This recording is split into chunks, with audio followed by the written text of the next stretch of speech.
उम्मीद करते हैं अच्छा होंगे।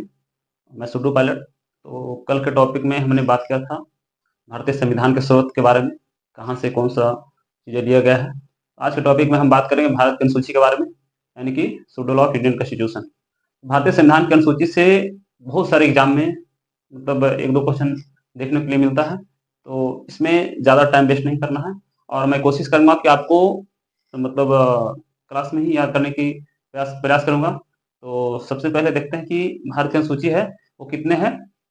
पहले 8 थी, अभी कितना है वर्तमान में 12 अनुसूची हो गई। तो पहले 8 के देखेंगे, उसके बाद फिर 4 अनुसूची के बारे में वर्णन करेंगे।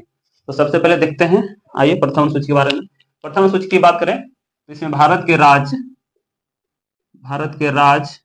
और केंद्र शासित प्रदेश के बारे में वर्णन है। केंद्र शासित प्रदेश के बारे में वर्णन है इसमें। उसके बाद फिर अगर द्वितीय अनुसूची की बात करें तो द्वितीय अनुसूची में वेतन के बारे में बात की गई है। वेतन भत्ता पेंशन।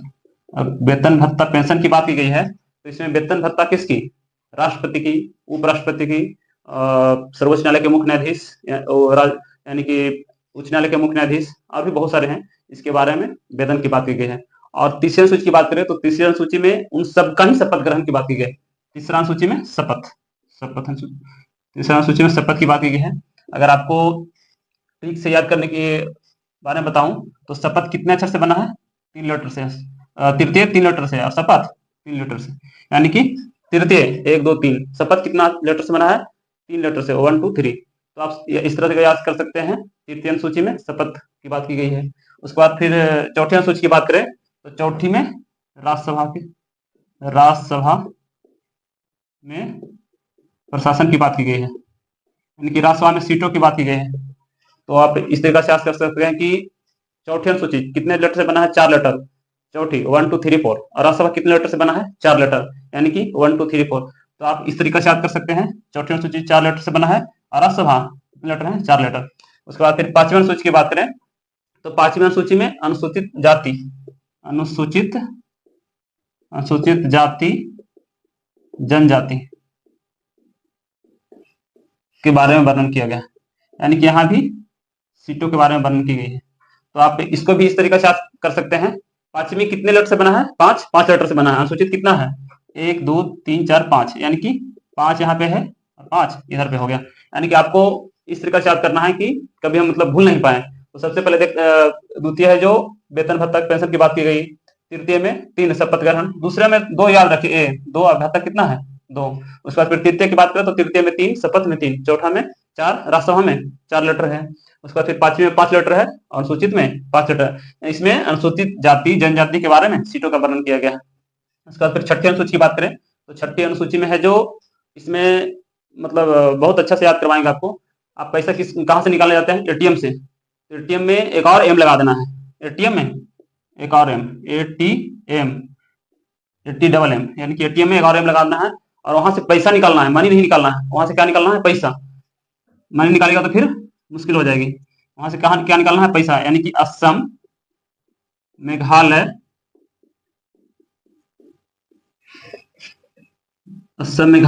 मणिपुर,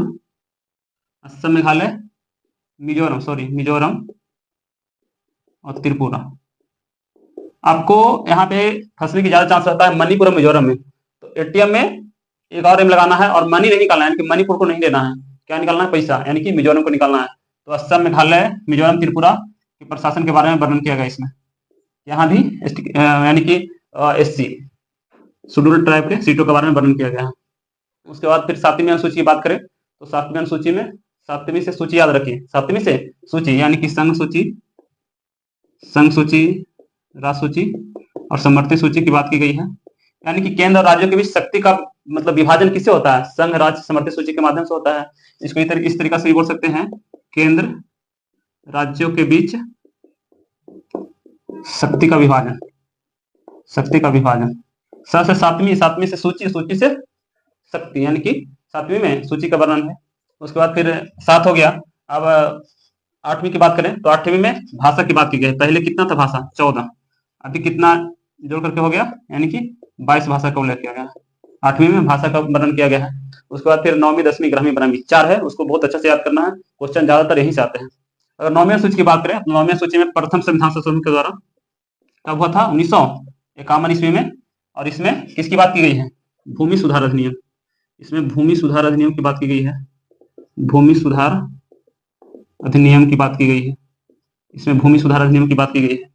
9वीं सूची में प्रथम संविधान संशोधन के द्वारा जोड़ा गया था और इसमें भूमि सुधार अधिनियम की बात की गई है। उसके बाद 10वीं अधिनियम की बात करें तो 10वीं में 10 से 10वीं 10 से दल बदल, यानी कि दल बदल केमा संविधान संशोधन के द्वारा हुआ था? 52वां 52वां संविधान संशोधन, 52वीं संविधान संशोधन के द्वारा हुआ था 1985 में। इसमें दल बदल अधिनियम आया था, दल बदल अधिनियम। आपको यहाँ पे माइंड में मतलब क्वेश्चन आ रहा है कि दल बदल अधिनियम क्यों आया? तो उस समय क्या था कि बहुत सारे छोटे छोटे 1985 की बात है, बहुत सारे छोटे छोटे दल आ गए थे। तो उसमें बहुत सारे होता है ना कि विधायक इधर जीत कर उधर जा रहा है, तो इसके लिए क्या होगा? एक कानून बनाना पड़ेगा। तो उसके लिए दल बदल नियम आया, यानी कि 10वीं सूची में दल बदल नियम जोड़ा गया 52वीं संविधान संशोधन के द्वारा। उसके बाद फिर 11वीं सूची की बात करें तो 11वीं सूची में है जो 73वीं संविधान संशोधन, 73 संविधान संशोधन।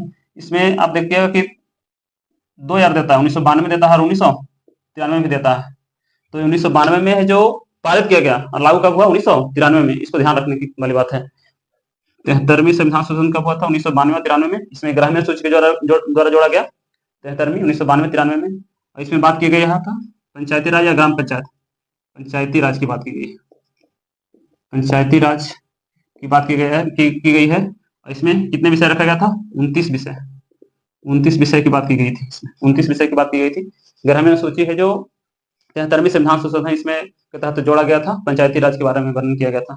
उसके बाद फिर 12वीं अनुसूची की बात करें तो 12वीं अनुसूची में है, इसमें 73वीं है तो एक और जोड़ दीजिए, यानी कि 74वीं संविधान संशोधन के द्वारा कब हुआ था? 1992 93 में ही हुआ था, दोनों 1992 1993 में। और इसमें है जो नगर पालिका, नगर पालिका की बात की गई है और इसमें 18 विषयों की बात की गई, 18 विषय। तो आपको ज्यादा इसमें दिमाग लगाने की जरूरत नहीं है, बहुत अच्छा तरीका से याद करने की जरूरत है। सबसे पहले आपको एक बार और रिवीजन करवा देते हैं। प्रथम है जो प्रथम में राज्य के शासित प्रदेश की बात के वर्णन है, यानी कि आप समझ सकते हैं इसमें कितने राज्य होंगे, कितने के शासित प्रदेश हो गए। तो अभी वर्तमान में कितने राज्य हैं? 28 राज्य है और 8 के शासित प्रदेश है। उसके बाद फिर दूसरा की बात करें तो दूसरा में वेतन भत्ता, दूसरा कितने लेटर से बना है? 2 लेटर से। भत्ता 2 लेटर से। उसके बाद वेतन पेंशन की बात की गई है, इसमें राष्ट्रपति उपराष्ट्रपति। तीसरा में 3 लेटर से बना है और तीसरा में 3 लेटर से कौन है? शपथ। उसके बाद फिर चौथा में 4 लेटर बना है, राज्यसभा 4 लेटर से बना है। पांचवें में 5 है अनुसूचित, 5 लेटर से। अनुसूचित में अनुसूचित जाति और जाति के बारे में सीटों का वर्णन किया गया है। छठी में आपको याद रखना एटीएम, एटीएम एक और एम जोड़ना है, एम से मनी नहीं निकालना है, यानी कि असम मेघालय त्रिपुरा मिजोरम इसके बारे में इसके बारे में प्रशासन की बात की गई है। उसके बाद 7वीं सूची की बात करें तो 7वीं से सूची के बारे में संघ सूची, राष्ट्र सूची, समर्थन सूची, यानी कि केंद्र राज्य के बीच शक्ति का बंटवारा। उसके बाद फिर 8वीं की बात करें तो 8वीं में भाषा, जो पहले 14 था अभी कितना है? 8 भाषा को उल्लेख किया गया है। 9वीं सूची की बात करें तो 9वीं में आपको इस तरह से टेबल बना के याद रख लीजिए, इसको ऐसे टेबल बना के याद कर सकते हैं। 9वीं सूची की बात करें तो ये हो गया अनुसूची। उसके बाद फिर अनुसूची हो गया, उसके बाद फिर संविधान संशोधन हो गया, उसके बाद फिर वर्ष हो गया, इसमें विशेषता के बारे में वर्णन की गई है। तो 9वीं सूची में प्रथम संविधान संशोधन 1951 के तहत भूमि सुधार अधिनियम, 10वीं में 52वीं 1985, उसके बाद फिर प्रथम 52वीं 73वीं 74वीं। कुछ नहीं है, बस थोड़ा सा ध्यान दीजिए, याद हो जाएगा। और इसको आपको क्या करना है कि आप किसी भी बुक को उठा लीजिए, अनुसूची से जितने क्वेश्चन बनते हैं, अनुसूचित चैप्टर में जितने भी ऑब्जेक्टिव बनते हैं, आपको इससे बाहर नहीं पूछेगी। तो उम्मीद करते हैं कि आप लोग को समझ में आया होगा। मिलते हैं नेक्स्ट वीडियो में।